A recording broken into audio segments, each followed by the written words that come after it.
Well, hello everybody. Welcome back to Four Lights Wellness. My name is Omid, and in this video, we are going to be covering pretty much how to unlock everything from the sternum all the way up to the bottom of the neck.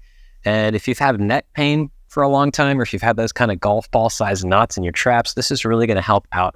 It's even going to help out with anything that kind of turns into like elbow stuff, carpal tunnel stuff, neuropathy in the hands. And the reason why is that a lot of the stuff between the neck and the thoracic spine, the rib cage, gets really stuck tight when your head starts to come forward. More on that when we get to the chalkboard. But there's really not a lot of ways to mobilize through this area on your own, except for this technique I learned a long time ago called the Lewitt technique.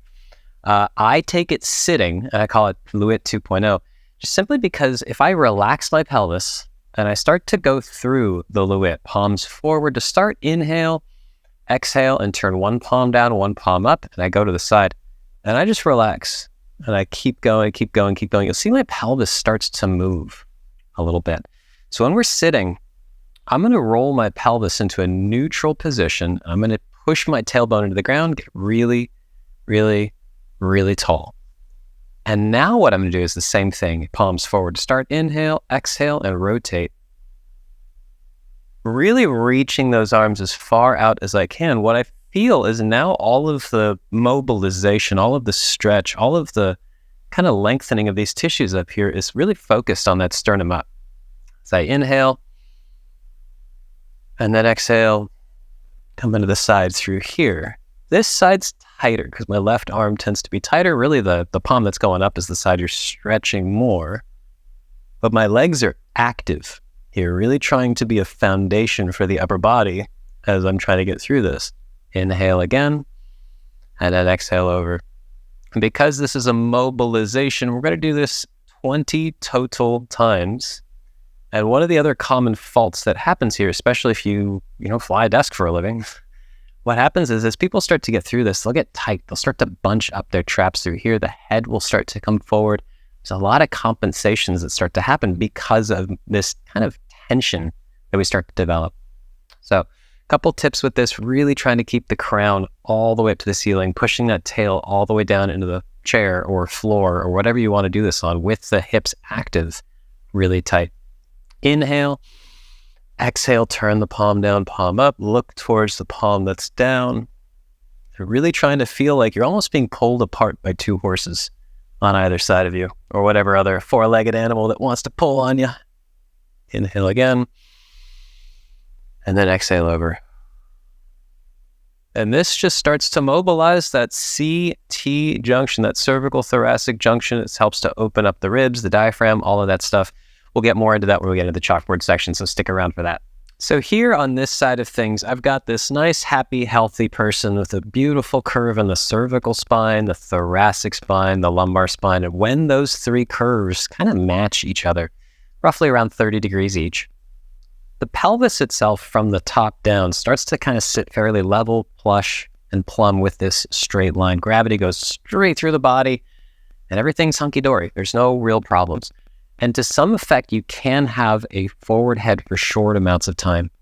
Like watching the movies, right, and relaxing at the end of the day. Those things are okay. The spine should have some flexibility to it.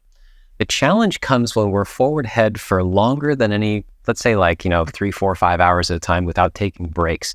We start to put what's called creep into the tissues themselves, where they'll actually start to modify themselves to match the position because the body is just trying to help you out. It thinks that that's what you want to do more often than not. So it's trying to make it more efficient, less work on the joints. But as the head starts to come forward, this cervical spine starts to flatten. It's one of the first things that starts to happen.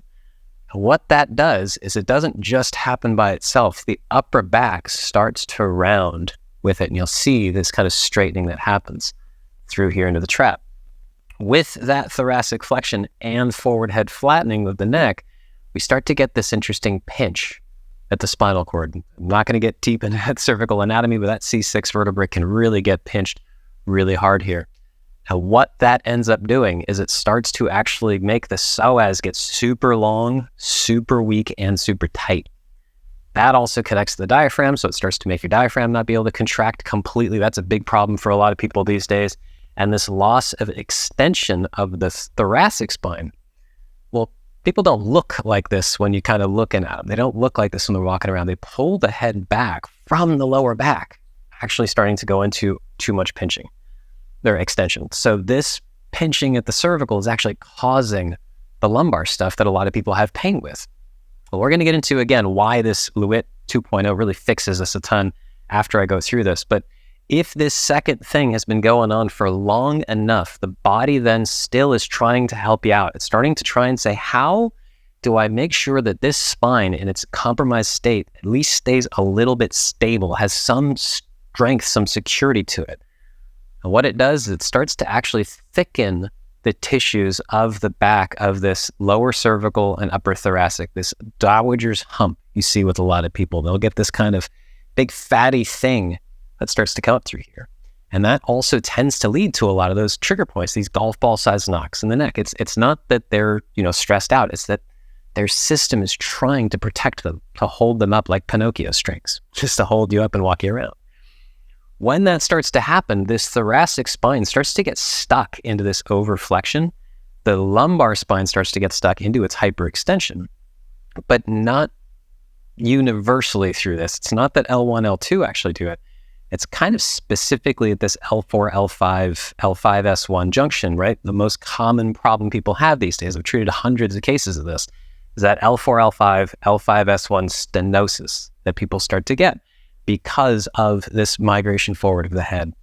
After that, then the psoas, like I said, it got weak and super long and weak and eventually tight. Well, that starts to get into the quads. The quads start to shorten themselves because of that pelvis tipping forward. And it starts to lead to this problem in the multifidus muscle itself. Think of the multifidus like the muscle is just supposed to be inflated all day, holding you straight up and down. And when it starts to get into this kind of overextended position, it gets weak.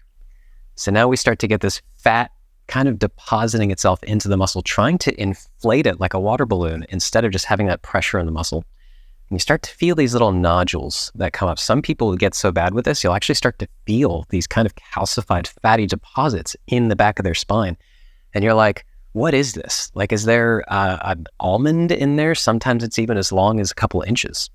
And one of the worst things you can do is get them surgically removed, because then now the body's completely unstable with that. So I'm going to back the camera up in a second. I'm going to show you these three different positions on me so you can get a little bit of a better visual of how this kind of progresses. Then I'm going to go back to the exercise and show you kind of why this actually works really, really well for getting around a lot of this stuff. So I've got person one here. Hopefully I look something like that from the side view. My pelvis is fairly level. Yes, the pelvis is going to have a little bit of a tilt to it. Shouldn't be that much. But the head just being in a good position right next to the, cheekbone right here, that should be directly over the collarbone. And when that's there, all the spine curves are fairly neutral. Not too much to write home about. All I'm going to do is start to look like this second person. I'm just going to migrate my head straight forward. And you'll notice that I actually lose height. It's not a straight projection forward. As the curve gets lost, it falls down. The problem is now I'm not actually looking straight forward. My eyes are down to the ground. So the body will start to compensate for that by migrating the pelvis forward. And I'm feeling these lumbar erectors really engaging through here, and my abdominal cavity is starting to get some pressure into it. And then what ends up happening is most people don't look like this. They really are not hanging into this position, and their head's forward. So how do they get their head up?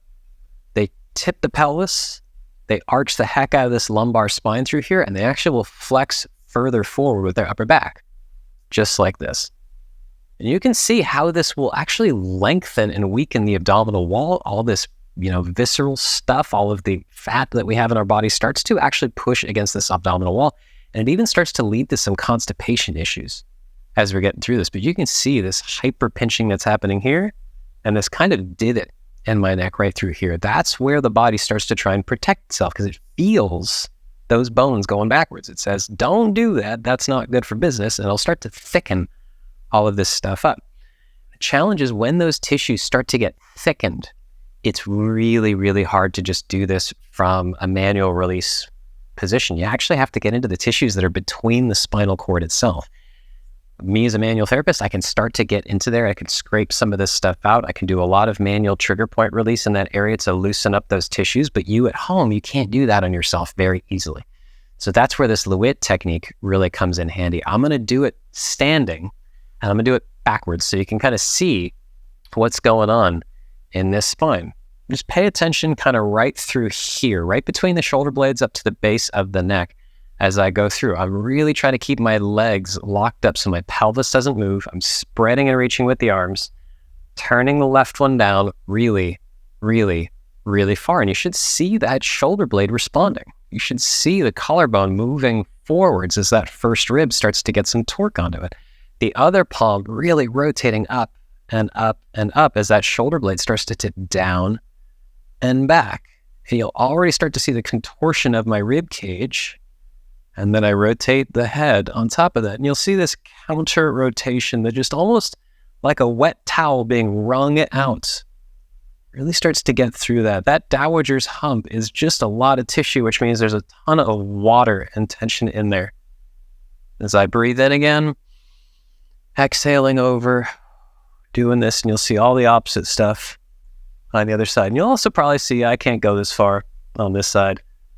That's okay. Everybody's out of balance just a little bit, just simply because we've had histories of stuff and our right hand dominance and whatnot.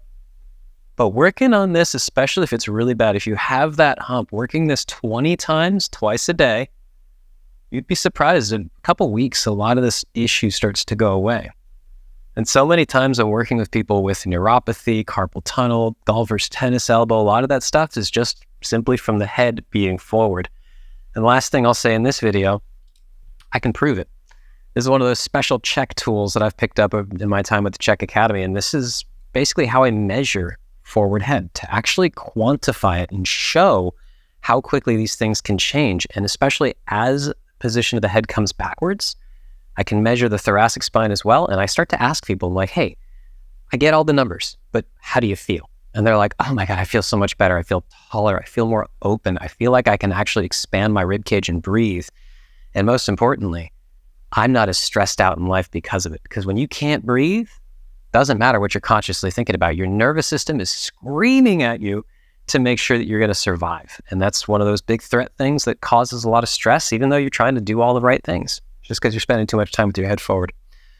Hey guys, before you run off real quick, a couple of things, just some housekeeping stuff. Number one, I've got an amazing newsletter I put out every couple weeks, a lot of stuff like this, linking to a lot of content you may not have seen already, some special tips for health, hydration, nutrition, all of those sort of things that you might not get at other places. Number two, I've got some courses on my website, forlightswellness.com. Go check it out. We've got some on back pain coming up that I'm super excited about, some about general getting the psychology and the physiology to meld together. And lastly, I do one-on-one coaching with people all day in my lovely location of Walnut Creek. So feel free to go to forlightswellness.com to check that out. Otherwise, see you in the next one.